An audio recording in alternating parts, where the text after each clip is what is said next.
Good morning. Happy Tuesday. Welcome to Connection, coming to you from Spirit and Truth Sanctuary, where I have some beautiful people here with me. Say, hey, beautiful people.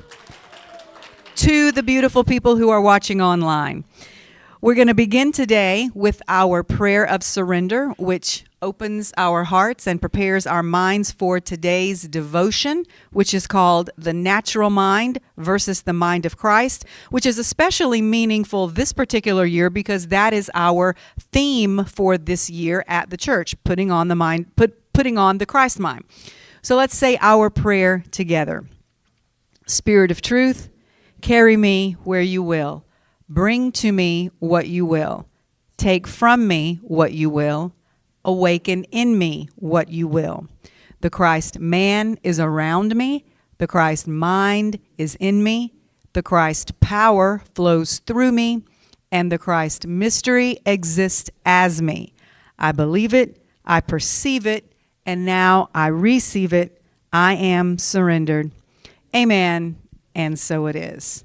Okay, we'll continue right on reading together our affirmation for today, for today's devotion.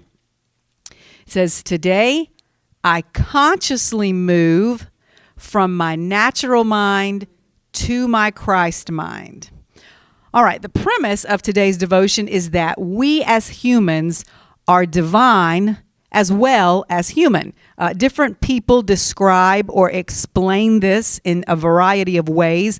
The one I think I like best is that we are spiritual beings having a human experience. It's not the other way around. It's not that we're humans searching for spirituality. Is that we began as spiritual beings and we came here to have a human experience.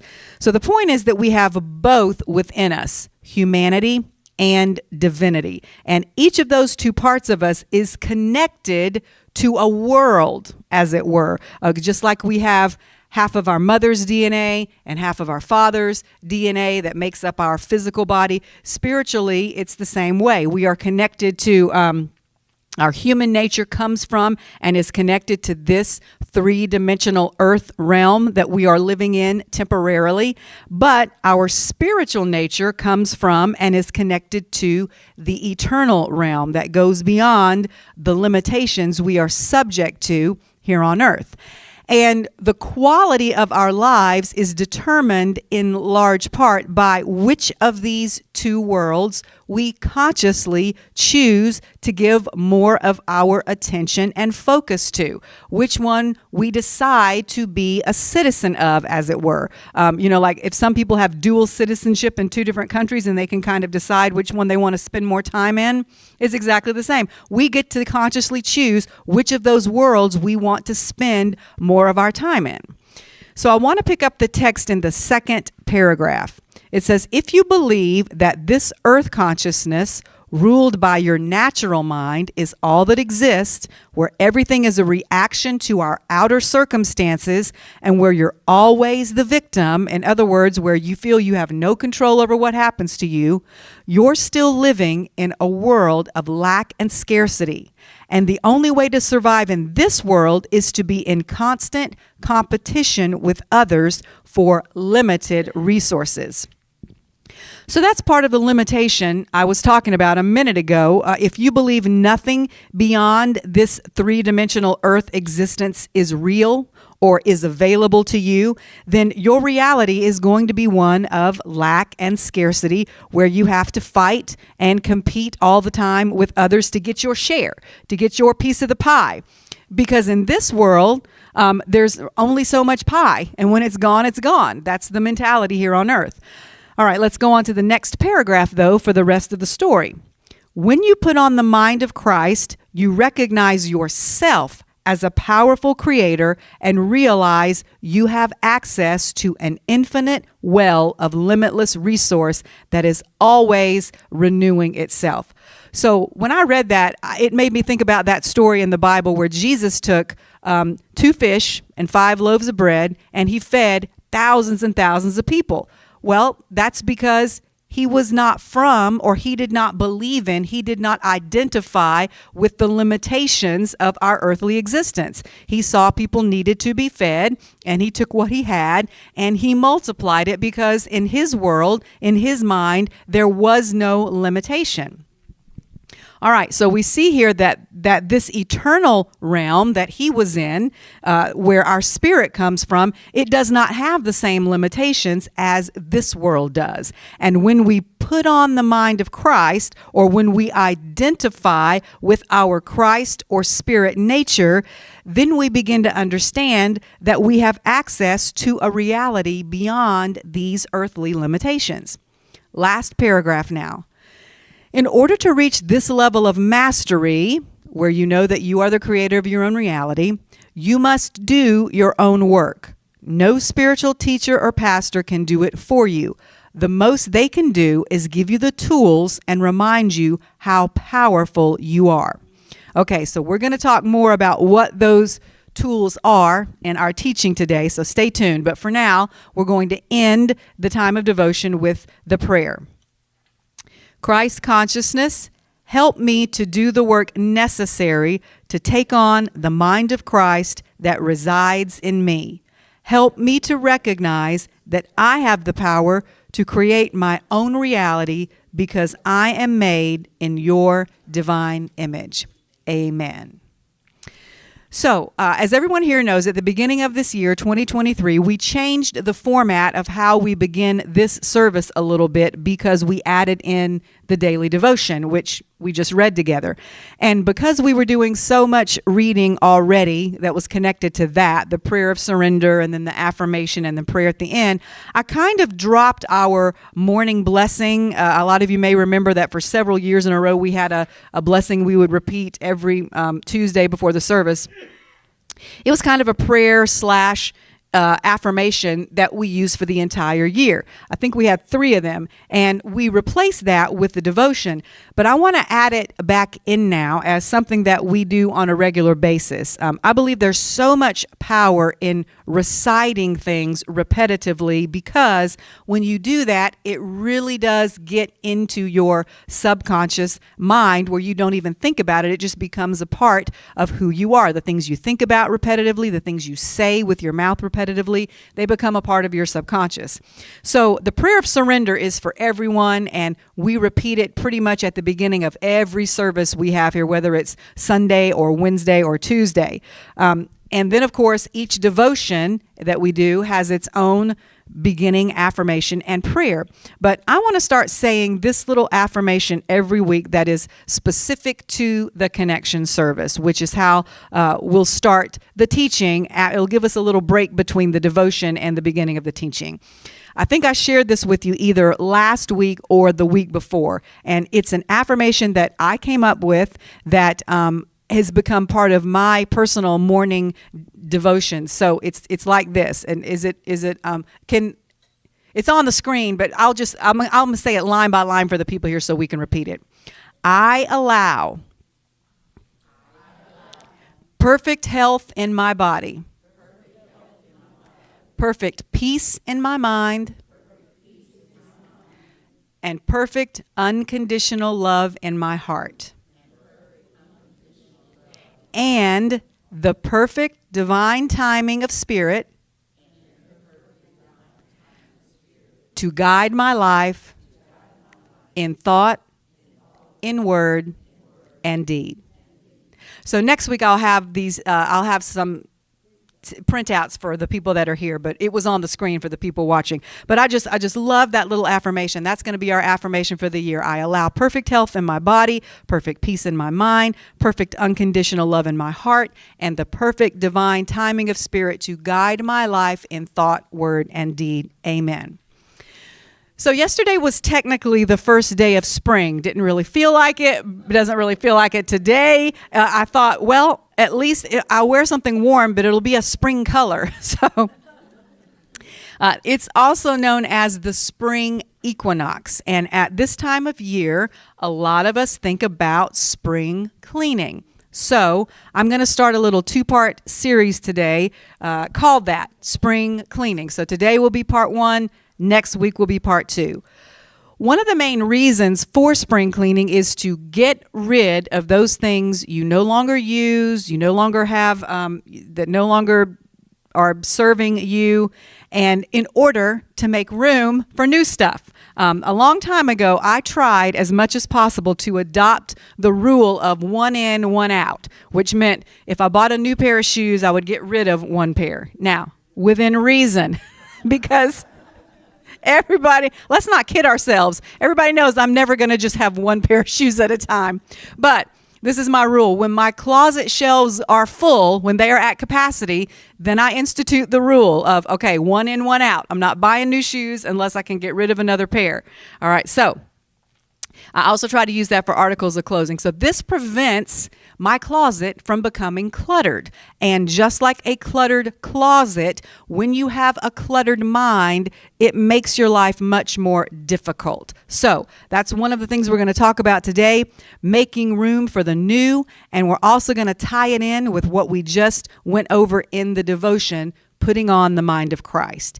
And something else I'm going to go back to today is giving you a few quotes to begin with. So we will begin with quote number 1. All Christians have the Spirit of Christ, but not all Christians have the mind of Christ. Oswald Chambers.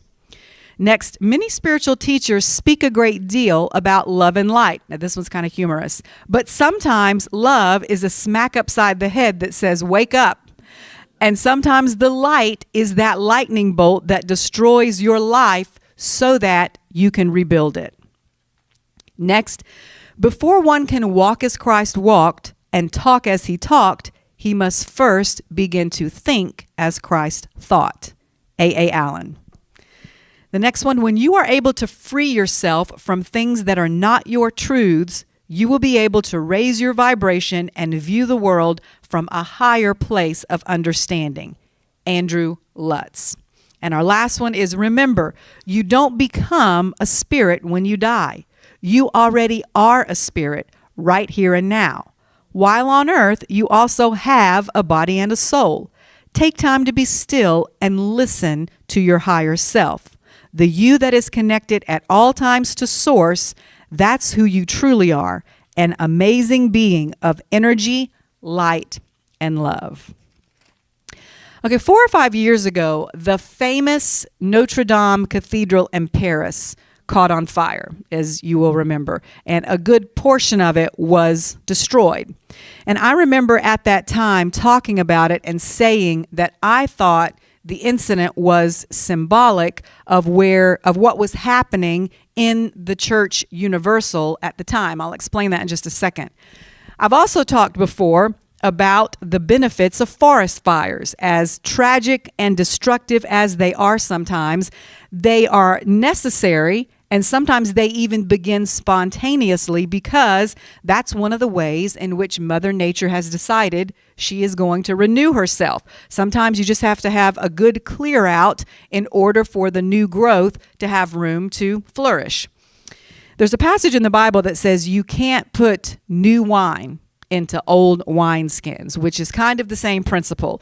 And I personally believe that there is a new energy or a new wine that's coming into the church at large, or it's trying to at least right now, in the form of this revelation of the Christ consciousness. Now, ironically, this is not really new. I think it's what Christ intended all along. It's just taken all this time for Christians and for the church to catch up with what he was saying and teaching and what Paul was saying when he told us to put on the mind of Christ. So we throw that phrase around a lot, put on the mind of Christ, and we talk about Christ consciousness, and we also talk about our Christ nature and our higher selves. But do we really understand what that means, and are we ready for it? Going back to our analogy of new wine, we've established that new wine requires new wineskins or a new container, which means someone has to create the new container. So just like Notre Dame, someone had to go in after the fire and physically rebuild the parts of it that had been destroyed. So we're going to talk today about some ways in which we can reprogram ourselves, our minds, in order to switch from our natural minds to the mind of Christ. I'm going to read now a bit from a piece from our friend Andrew Martin called, Are You Using Your Tools? We're going to go back now and tie in a little bit of the devotion. Remember, I told you it said something about using the tools we're given. So this is talking about those tools. He says, our human mind, without that spark of divinity, is part of our false, illusory self. The mind of Christ, on the other hand, is when you can get up above your human mind and what it is telling you and connect with your creator self. I like to think of it as that part of us that sits in the lifeguard chair, just observing everything that's going on below in the pool of our life. Now, this is one of the reasons I love Andrew Martin, because I love visualization. That helps me so much to figure things out. So when he talked about, immediately when he said that, I got that of visualizing. Okay, so that's what your higher self is. It's when you climb up into that lifeguard chair and you're just kind of looking down at the pool of your life, looking at the things that go on rather than being down on the level of the pool. Okay, so he says it's really important in life to remember that the answer is never going to be just one thing. No one person holds all of the pieces of the puzzle. No experience is a one and done. It's all a process and a progression. One experience gives you a bit, and then another experience gives you another bit, and then a conversation with this person gives you another piece of the puzzle, and then you read something that confirms all of this information, and then you can climb up into the lifeguard chair, and from that height, it all starts to make sense. Okay, so it's kind of like, have you ever seen somebody doing needlepoint? And if you look on the back, it's just this mess of thread going everywhere, and you can't make any sense of it. But when you turn it around, you see the beautiful picture. So that's kind of what he's talking about, is when you're down there in the pool, there's only so much you can see. But when you get up high enough, you can look down and say, oh, that's how this connects to this. That's how that connects to that.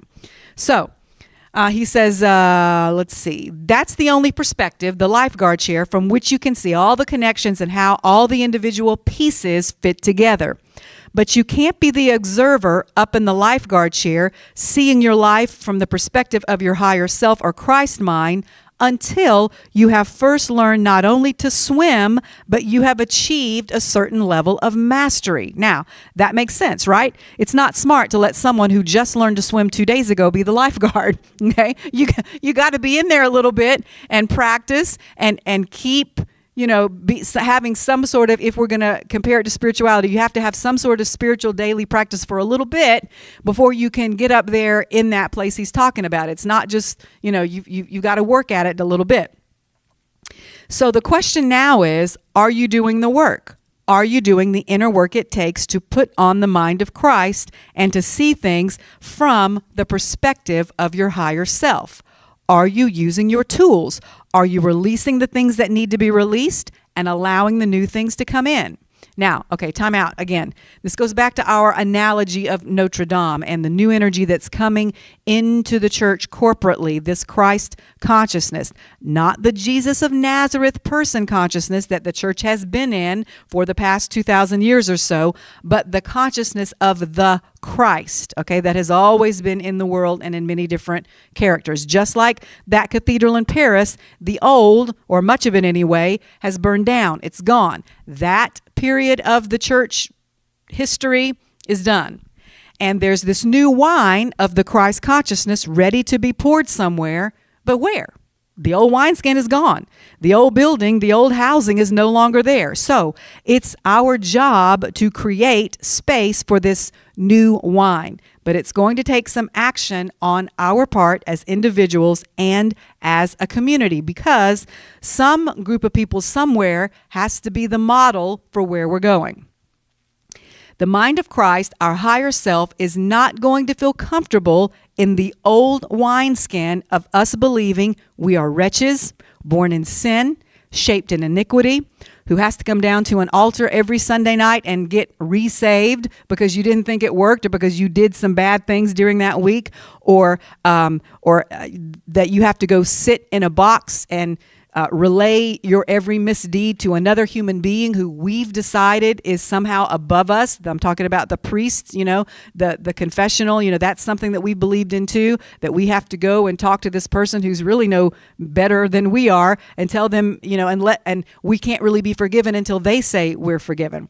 Okay, so that's that old housing that will not hold the mind of Christ. The mind of Christ can't find a home within the cathedral of our mind as long as we are still holding on to our devil consciousness, as long as we're still saying the devil made me do this, or our victim mentality of I don't know, I can't do anything about my life. It's just what happens.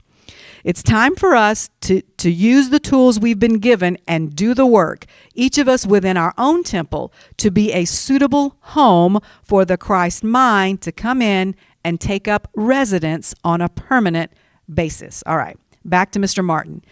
He's making the point here that everyone is on a spiritual path because we're all spiritual beings, like I was saying at the beginning. He says, am I on a spiritual path is not the question, because the answer to that question is always yes. The question is, am I on that path deliberately? Am I on that path consciously? Do I remember that I am the one driving the bus, that I am the creator, and that the path is not defining me, but I am the one creating it? In order to know all of this, we must connect with the Christ mind that is already within us. It's just been covered up by all the noise of our natural mind, and we will never be able to connect with spirit through our natural human mind. It's like trying to get our email through a calculator. It's not what it was designed for. And that's why we need tools to remove everything that's covering up our Christ mind. Our natural mind serves a purpose, but it is bound by the laws of the material 3D world of duality, which is why it so often throws us into fear. It is bound by the laws of the physical realm, and it is within this realm where all the dire consequences exist: danger, illness, injury, worry, and emotional hurt. When we are only processing information through the natural mind and allowing it to drive the bus, and we resign ourselves to being its passenger, we will only be connected to what is happening in the physical realm. Or like I was saying, we will only be able to see what's down there in the swimming pool. And as long as that's where we allow ourselves to stay, we will never grow or evolve. In other words, we will always remain in the old wineskins that cannot handle the new wine of the Christ mind, individually or on a corporate level. When Jesus was here on earth, he embodied the Christ mind and the Christ consciousness as an individual. And perhaps a few others have embodied it to a lesser degree since he did. We know that there were other Christ figures who came before him. But for the most part, his followers, those who came after him, who call themselves Christians and now make up the larger entity that we call the church, they have remained mostly in the natural mind for the past 2,000 years. Okay, they're only relating to Jesus the man. They don't have the concept of that there is a Christ nature in him that is also in us. We understand the Christ mind theoretically. We read about it in the Bible. But as a corporate body, we have not consistently taken on the mind of Christ in its fullness, because up until now, we have relied on Jesus to do all the work for us. But that's the next logical place for the church to go, to finally be the many brethren Jesus spoke of when he said, I am the firstborn among many brethren, who will embody this same Christ consciousness. In order to do this, we have to not only be willing to let the old burn down, but also to use the tools we have to build a new space, a new container. We've got to do the work on ourselves, each of us individually, that he did on himself in the wilderness, okay? When he faced down his own ego, his own lower nature, and he replaced it with his Christ nature. We must now all become the Christ as he became the Christ. Okay. So how exactly do we go about that? I'm going to read now a short piece from a man called, his name is Michael Murdad, and this piece is called The Gifts and Lessons of Christ Consciousness. He says, the world around us is constantly reflecting back to us our own level of consciousness. We don't manifest what we want by sitting down and concentrating very hard on a particular thing. Okay, remember a while back I did a teaching where I mentioned that when a woman is pregnant, she doesn't have to sit down at the kitchen table one morning and say, okay, today's the day. I'm going to create these lungs. Here we go. It's like, no, she just lets nature take its course. So that's what he's talking about. That's not how we manifest, by focusing so hard on, I want this to happen. The universe is always in the process of unconditionally rewarding our consciousness, which is not what we think, but rather who we are, or more specifically, who we believe we are. And this happens automatically without us having to focus or concentrate whatsoever. So we're going back to, we don't concentrate on the things necessarily that we want. We concentrate on our level of consciousness, on our own happiness, because that is what will set that automatic process in motion of the universe reflecting back to us who we are. When you change your belief about who you are, all good things that God wills for you naturally come to you. All right, so that's step one. That's tool number one, changing the belief about who you are. The definition of a spiritual path is the path that leads me back to remembering that I am spirit.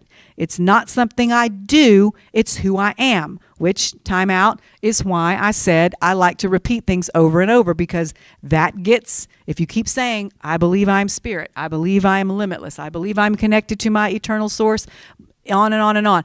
If you do that enough, that's what gets into your mind. And when I understand that, I am automatically going to start being more responsible for my thoughts and my beliefs. People get so hung up about not thinking negative thoughts without realizing that the negative thoughts are born out of negative beliefs. If I believe I'm a good person, I'm going to think positive thoughts, and vice versa.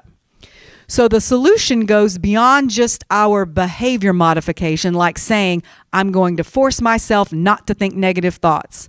While it's certainly a good thing not to think negative thoughts, I wouldn't have those, and I wouldn't have to negate them if I really knew who I was. And this is who I am. I am and always will be as God created me. I will to be the Christ on earth. Whenever anything goes a little wonky, rest assured, somewhere along the way, I have forgotten who I am. Remembering who I am means reassembling or bringing back my holiness and wholeness. All of life's lessons are centered on one thing, remembering who we are. Every time we forget who we are, bigger and harder lessons come. Religion will tell us that lessons are a punishment, but they are actually just the result of us forgetting ourselves and our Christ nature. Okay, so there it is. Step one, as I said, we must change our belief about who we are. Taking on the mind of Christ is not so much about doing anything except shifting our beliefs about ourselves. We've got to remember that we have always had this Christ nature inside of us. We have always been worthy. We have always been made in the image of God. But until we are able to accept that what is on the inside of us is what creates what is outside of us and around us, we're never going to be able to climb up on that lifeguard chair and connect with our higher self and be able to observe up here from that vantage point. So you see, our old wineskin was, it's the world that shapes us. It's the world that shapes who we are on the inside. And the outer world is ruled by who? What were we all taught in Sunday school? The prince and power of the air, Satan, is who rules this world. We were taught that the earth is the devil's domain, that he was kicked out of heaven and came down here. And so he's the ruler here. So from that perspective, we had to spend the majority of our time either running away from him or fighting him until we either died and went to heaven or Jesus came back to take us away. So that's basically been the thought process of the church for thousands of years. And until we do away with that thinking, we'll never reconnect with the Christ mind that is already inside of us. If we believe, and this goes back to what we talked about in the devotion, if we believe this earth consciousness ruled by our natural mind is all that exists, where everything is a reaction, everything puts us into a panic, where we're always the victim of our circumstances, then we're creating a level of fear that is unsustainable. So in order to survive in this reality where there is only lack and scarcity, in this reality where there is only the bare minimum of consciousness needed to have a living experience, where we are in a finite system in constant competition with others for limited resources, the only way to survive in this reality is to steal from others, either directly or indirectly. I don't know if you've ever thought about it that way or not. Or to take more than our fair share and hoard it away.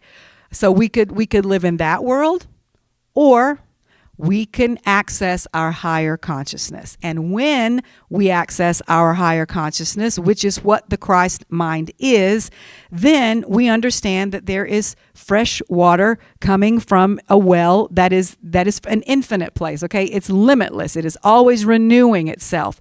But the only way to access this infinite consciousness is to leave the boundaries of the physical natural mind.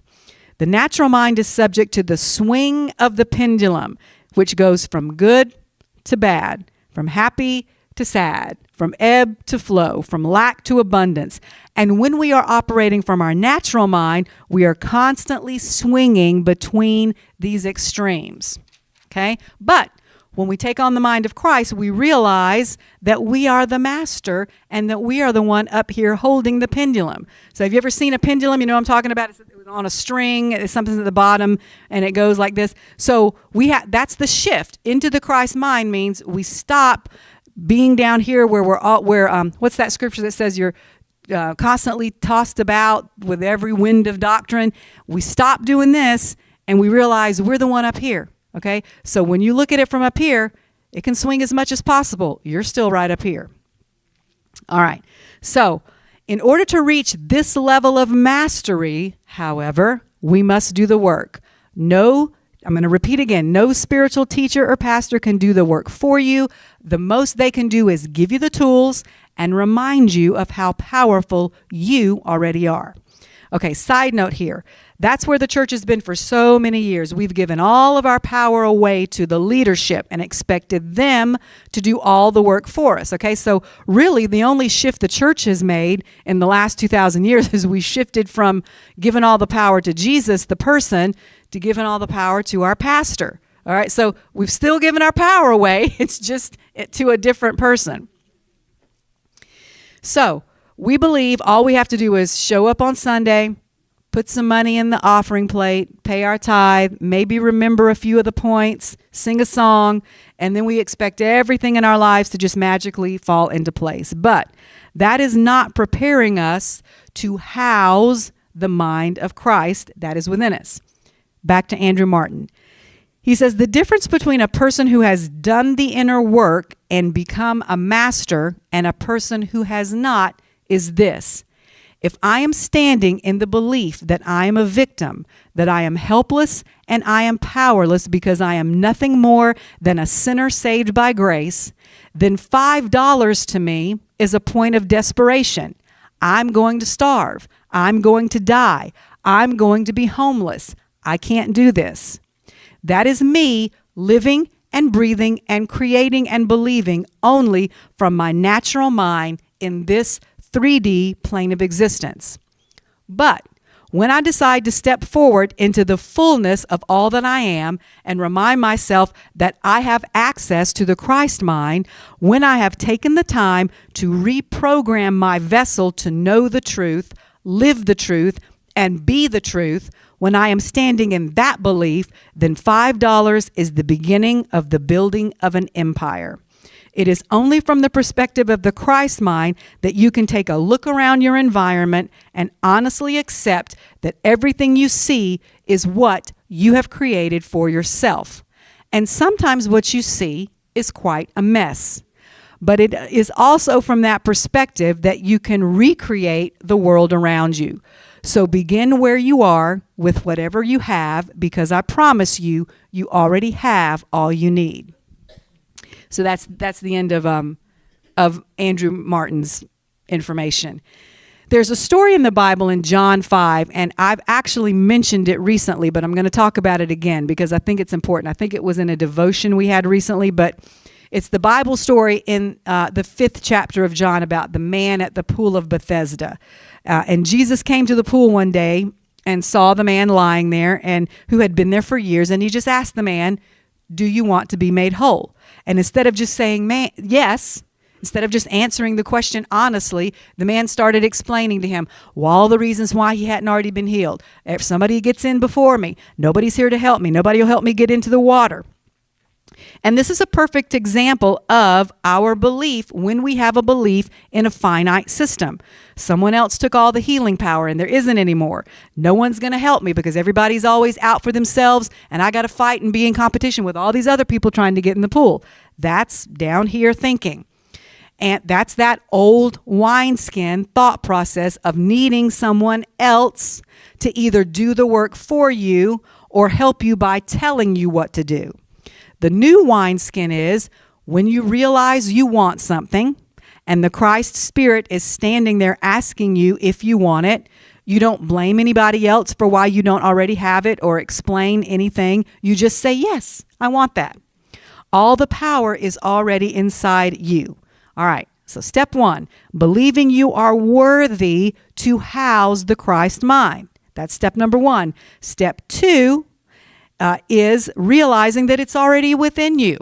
And all you have to do is recognize it. We can have the Christ mind in us just as Jesus of Nazareth had it in him. So Jesus said to the man, "Rise, take up your bed and walk." He had the power inside himself all along. He didn't even need to get in the water, but he didn't know that. So step 3, and lastly, after we've changed our belief system by reprogramming our vessel to believe that we're worthy of the Christ mind, that it's about who we are and not what we do. And then step 2, we've realized that the Christ mind has always been within us and we've just got to do a little inner work to uncover it. Then step 3 is we've just got to decide, like the man at the pool of Bethesda, to say yes. In every single moment, with every single choice, only one of 2 things is happening. You're either moving toward your truth, your true authentic self, or you're moving away from it. And when you're moving away from your truth, the truth that you are completely worthy and capable of living in the Christ consciousness, then you are essentially turning your back on everything Jesus came to accomplish, which was reconciling our minds to who we are. This is Andrew Martin talking. I'm going back to Andrew Martin now. He says, God never forsakes us or denies us, but because of free will, we have the option to forsake and deny ourselves, to turn our back on the unconditional flow of higher consciousness. We can choose to step out of that flow of Christ energy, but it's always there. The Christ energy doesn't ever go away. If we don't feel like we're in it, it's not because he left us, it's because we walked away from our true selves. When we resist the Christ mind within us, that's what triggers these life lessons that come to remind us who we are. And we are given the opportunity to continue moving away from the truth of who we are if we so choose, so we can learn that lesson. But Spirit will never participate in helping you move away from your truth. If you are not receiving help, it is because you have walked away. And when you walk away, you are right back locked into only the natural mind where fear reigns rather than love. And that's the only place you can create from at that point. At any moment, though, you can pivot back toward the truth and the Christ mind that is available to you again to begin co-creating the life you desire. So, are you ready to take on the mind of Christ? That's our question today. Step 1, change your beliefs about yourself. Know that you're worthy. Step 2, realize the mind of Christ is already within you. You just have to do a little work to remove everything that's not it out of your reality. And step 3, just say yes and continue saying yes. Continue walking toward the truth of who you are. And when enough of us individually accept and allow this Christ mind to be our daily consciousness, when we have individually created the space for that to exist in our temple, then that's what will create the new wineskin for the larger church community to make that shift and enable them all to receive the truth of who they are as well. But they need somebody to embody that and model that for them. Jesus is not going to do it all for us. Jesus already did what he came to do. Jesus of Nazareth came, he taught, he delivered his message, and then he died to fulfill his mission. He embodied the Christ consciousness by becoming the Christ and allowing himself to become perfected. But now, what does the Bible say? Where did he go? He's at the right hand of the Father, waiting on us to make the earth his footstool. And how do we do that? We wake up to the Christ in us, just like he woke up to the Christ in him. He is waiting for us to use the tools we have been given to wake up and to realize that we are the hope of glory. So let's be that hope of glory, because the church at large, the church universal, and the whole world right now could really use a good spring cleaning, all right? And someone has to be the first to do it, to say, follow me as I follow Christ, as I follow the Christ, and create the model. Amen? Amen. Mom, if you want to come up here, we're going to sing our song. I'm going to remind everybody about, of course, tomorrow night, 6:30, we'll continue our series, Eckhart Tolle's. You want to stand up with me, everybody? Eckhart Tolle's series, A New Earth. Then Friday morning at 7 a.m., we will join everybody on Zoom who wants to participate for the devotion, and we will see you either online or in the house on Sunday for church. So until then, be at peace. We're going to sing this song to close the service today. Blessed always, blessed always, for the arms of God surround us. Let our joy be so triumphant that we rest in God and say amen. Blessed always, blessed always, for the arms of God surround us. Let our joy be so triumphant that we rest in God and say amen. Amen. Have a great week.